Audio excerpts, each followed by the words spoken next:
Ce que vous voyez ici est le prototype expérimental d'un dirigeable. Et ce que nous allons découvrir dans ce reportage, c'est qu'il a été doté de radars sophistiqués et de détecteurs. Son objectif, devenir un outil efficace dans la surveillance maritime.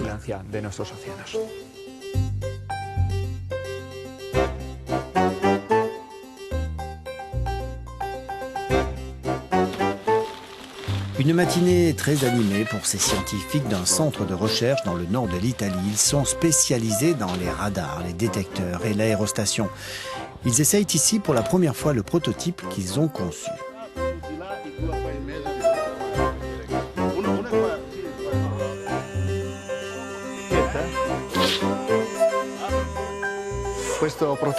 Ce prototype est un dirigeable. Il obéit au principe de la poussée hydrostatique qui repose sur la différence de densité de deux gaz. Il est gonflé à l'hélium, lequel est plus léger que l'air. Ce système permet en cas de problème, comme une déchirure de l'enveloppe ou tout type d'incident pendant le vol, de ne pas chuter, mais d'avoir une descente lente et donc non dangereuse.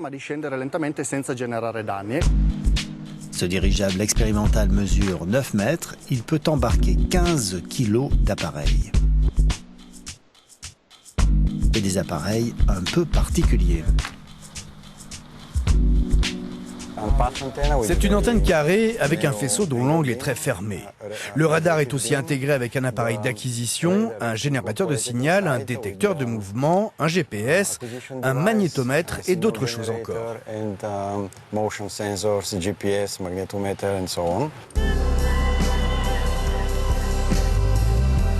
Le prototype a été développé dans le laboratoire Melissa du JRC, le Centre commun de recherche de la Commission européenne, avec un objectif bien précis. Nous sommes en train d'expérimenter ce type d'association entre des plateformes et des détecteurs pour augmenter notre capacité à identifier et à secourir les nombreux bateaux d'immigrants qui traversent la Méditerranée.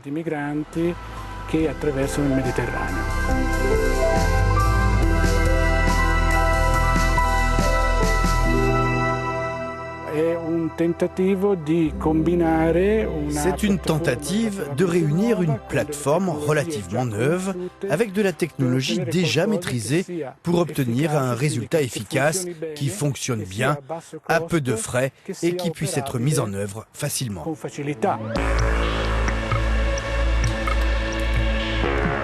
Et c'est dans ce labo que les détecteurs et les antennes ont été assemblés et les défis techniques n'ont pas manqué.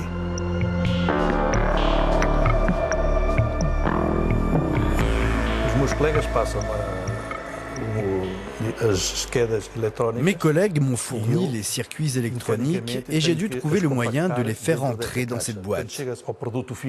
Avant de parvenir au produit final, on doit trouver la bonne manière d'assembler afin d'équilibrer les pièces électroniques et les pièces mécaniques. Tout doit être compact, équilibré et fiable. À ce stade, les chercheurs travaillent sur la façon d'améliorer l'efficacité du système actuel.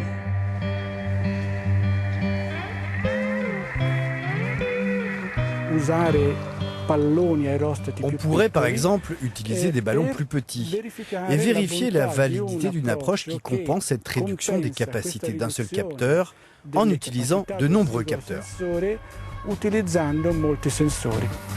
Pour les chercheurs, il s'agit ici de donner aux pays européens des éléments scientifiques précis et justes pour venir soutenir leur politique migratoire, mais aussi et surtout pour sauver des vies.